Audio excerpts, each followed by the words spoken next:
The college baseball postseason has arrived. We have not talked at all about college baseball on this channel for a while, so I figured we'd bring a good friend of the channel back on, and that's Matt Goldin. We're going to talk about Clemson's season to date, what they've accomplished, take a quick look at the ACC tournament, and then talk about goals and expectations for the NCAA tournament. So without further ado, Matt, thanks for joining.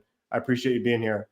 Absolutely. Always good to talk a little baseball, and it's an exciting time right now for this program. Yeah, so before we talk postseason, let's talk about what this team has done so far. And I've got that up on the screen now. 40 wins, which to me is kind of the college baseball equivalent of 100 wins in Major League Baseball. 20 and 10. 20 ACC wins is, to some extent, rarefied air. From 2007 till now, Clemson's only done it 3 times. 2018, Monty Lee last year, and now. So 20 ACC wins is really, really impressive. And I thought, they lost Billy Amick to Tennessee, which was really upsetting. They lost Caden Grice to the draft, the do-it-all pitcher-hitter combo. I figured they'd take a step back, especially hitting-wise. They really haven't, especially if you look at the hitting stats, the team batting stats here. How have they performed relative to your expectations? How's this season kind of gone, regular season? Yeah, I think everybody kind of had similar concerns. Just, Grice was a big bat and a big arm you're having to replace. And Amick, boy, I mean, no one could have really seen that one coming that he would leave to go to Tennessee. But, I know in preseason, this team, they were kind of projected by a lot of people to be similar to where they are, kind of a top 15, top 10 team. And then there was a lot of talent. There's a lot of excitement around guys like Cam Canarella. I know we'll talk a little bit about Blake Wright, who was, had a little bit of a down year his junior year, but again, a guy who's very talented. And I think just a lot of talent coming into. Eric Backage done a great job with the portal. Jimmy Overtop from Michigan, Andrew Chufo, who unfortunately, got injured, but a great pickup out of Georgetown, and Alden Mathis from Richmond. Just, I think, when you look at that, they've had a really good class. There's just there was a lot going into the season. You knew that this team had the potential to be very good, and it seems like they've really shown that they've lived up to a lot of that potential. So all that being great, but it feels like the pitching leaves a little bit to be desired, particularly the bullpen. I watch a lot of Major League Baseball, and I know there for sure, and we saw it last year, frankly, how important that bullpen is when you get to postseason games, crunch time, tough opponents. Bullpen, the importance of it gets amplified. It's how baseball works. Is that a big glaring red, flashing light? And how much are you worried about that going into the postseason? It is, and I think really we got to remember we do have a lot of youth on the pitching side. Drew Titsworth is a guy that I think is going to be really, really good. I think he's just lately has had a little bit of his freshman moments. But yeah, that's a concern. And I think another part of the pitching concern is that, lately we've kind of seen Clemson pitchers, the starters not being able to go much more than about 3 innings.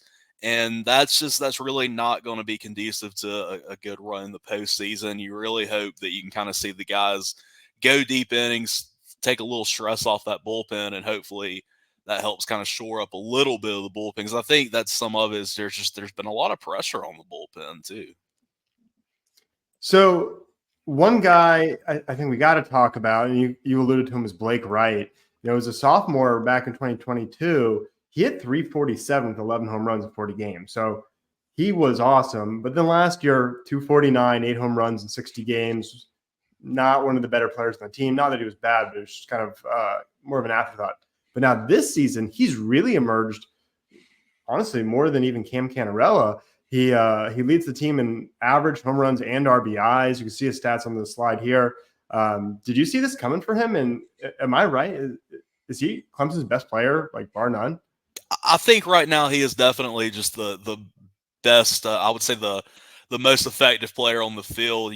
There was a time during that Florida State series around that time that he was just, I mean, he was hitting just unconscious. Like it was insane how great he was, and he was just seeing everything and just going deep. But yeah, I would say he's been the most important player, and he seems to be in a really good leadership role. I really liked during the Boston College series, right there at the end before the run rule kicked in, that Eric Backich and Jack Leggett let him kind of have a curtain call. They called in a pinch runner because he's been really important to this program this year, and has been huge just in a lot of ways. So let's pivot a little bit. Let's talk postseason now. Let's briefly start with the ACC tournament, which, by the way, this isn't so much a question as it is a complaint. But the format is absurd. Clemson will play Miami on Thursday, and depending on the result of the Miami Louisville game, that game will either be mostly pointless or will determine the pool. In which case, you almost don't care about the next game if you win. But that's neither here nor there. I want to talk a little bit about Clemson's rotation. I think it'll be Tristan Smith, Ethan Darden, and Aiden Knock in some order.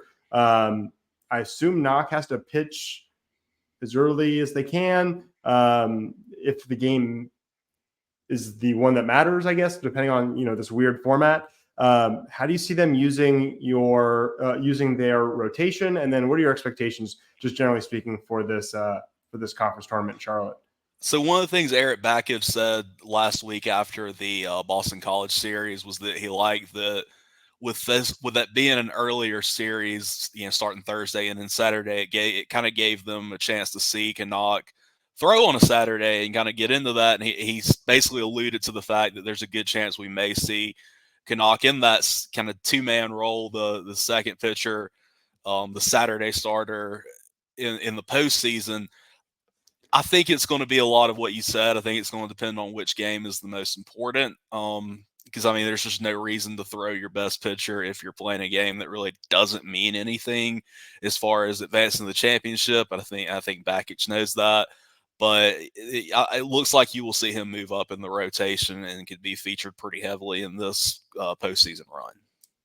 Aiden Knock, you're saying? Yeah, Aiden Knock. Yeah. Yeah, that's what I was thinking. And then you even play that out to the regional. If you have your best pitcher starting game 2, which presumably is against the 2 seed, that makes sense. But yeah, with this weird format, if Miami beats Louisville, then that first game on Thursday when Clemson plays Miami, that's for the pool. So I don't know if you can move Knock up that far given just the rest, but that's the game you gotta win because that's for the pool. If that happens, win or lose, then the Louisville game is meaningless. So you're not going to burn Knock in that game. So yeah, we'll see. But yeah, I imagine they will want to move him up if it makes sense. All right, so let's spend the rest of our time talking about the thing that matters most, which is what's on the back of the hats, Omaha, right? So obviously that literally stitched on the hats is the goal for the program. Get back to Omaha.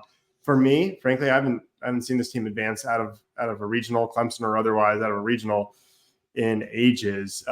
So for me, that's the goal, and that it will determine if this season is a success or not, right? I don't care how many regular seasons and wins you have. If you lose in another Clemson regional, it's hard for me to get too excited about the overall year.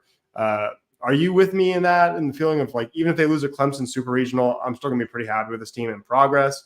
Or you're already happy? It's got to be Omaha. What's your expectations? Then we'll talk about what are your hopes and expectations? Then we'll talk about what you think is going to actually happen.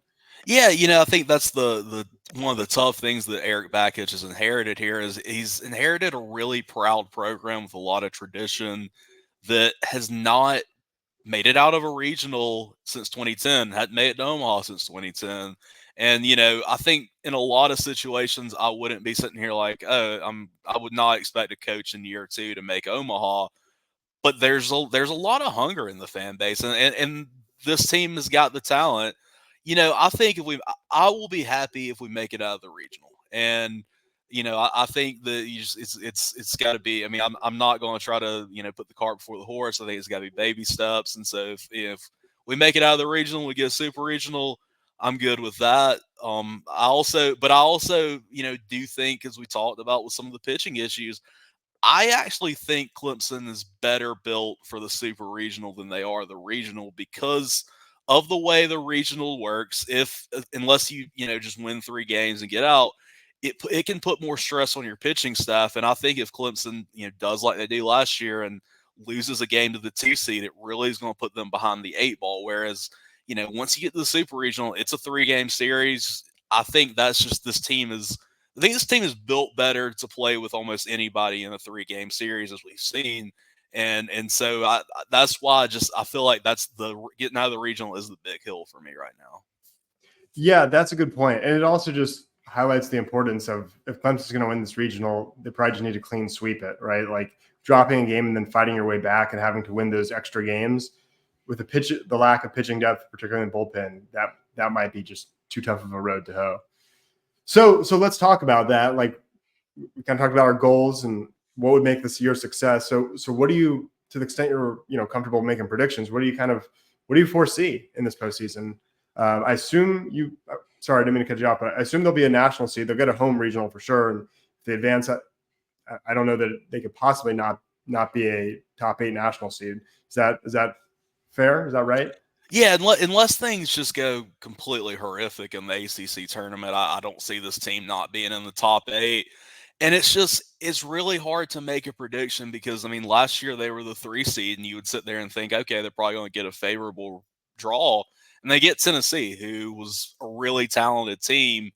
And the committees had a little bit of a history of giving Clemson some tough draws. You go back to 2015, that Oklahoma State team that won the regional, and they had 2 years straight with Vanderbilt. So I mean, it's hard to know. You always kind of want to think, okay, the better you are, the better your draw is going to be. But obviously, last year you can be a 3 seed and still have to get Tennessee. So it's just hard to know what to expect until you actually see what that field is, because it's also just, it's not even necessarily who's the best team, it's who's playing the best. I was actually talking about the ACC tournament.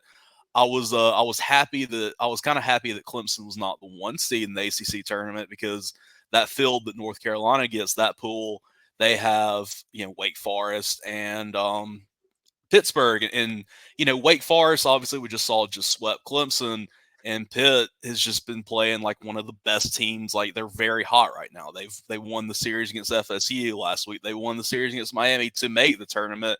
And so you look at that tournament and you sit there and say, oh, but Louisville and Miami are higher seeds. And it's like, yeah, but I think Wake Forest and Pitt would give Clemson a lot more trouble than Louisville and Miami. And I think that's, again, kind of my thoughts going into the tournament, is that, you might get a team that on paper their record doesn't look that great, but they're playing incredible ball here right at the end. So that's the other thing, is just kind of seeing who is in the field. Sure. Yeah, definitely premature to really make a strong prediction now. I've seen South Carolina, I've seen Georgia, and I've seen Coastal in predictions. Do you think any of those are realistic? Looks like Georgia is probably going to be hosting. I think the last I saw, they're kind of on the fringe of being a top 8 seed. Probably they'll probably just be in the top 16, but I don't know that Georgia will be that. Does sound like South Carolina. They were a team that a month ago was probably looking to host and has really played their way out of that. So that's absolutely could be on the list there. Coastal would be fun. I've seen College of Charleston, which again I think would be a good matchup for anybody. It's always fun to get in-state teams. So yeah, I think there's a really good chance you could see, Clemson playing somebody from inside the state, or at least somebody from inside the Carolinas. That I would love that. I mean, obviously, getting South Carolina ups the pressure, right? Like, you lose that, you don't win your regional, the season feels like a huge failure, but you win it and you feel like, even if you don't win the super regional, it really feels like a success.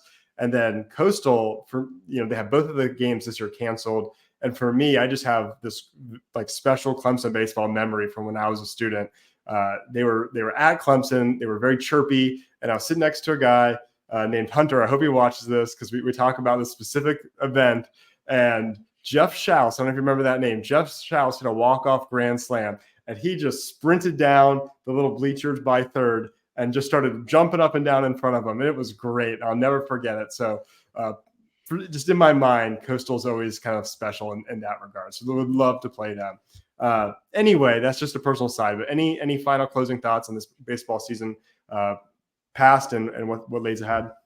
Yeah, I mean, I think the team really finished well with the sweep over Boston College. That could have not gone well, especially the way the first game went with BC jumping up to a 5-0 lead. But once again, this team knows how to come back, which I think that's got to serve them well. I don't want them to necessarily test that luck and try to get down big in the postseason. But it's nice to know that, like, this team's never out of a game, and that's I think going to be huge in the postseason. So, I think it's going to be a fun ride. It starts Thursday, 11 a.m. or early day in Charlotte, and then it's it keeps on rolling, and hopefully it keeps rolling into Omaha. Yeah, absolutely. Matt, I appreciate you always doing this with me. Thanks for doing it.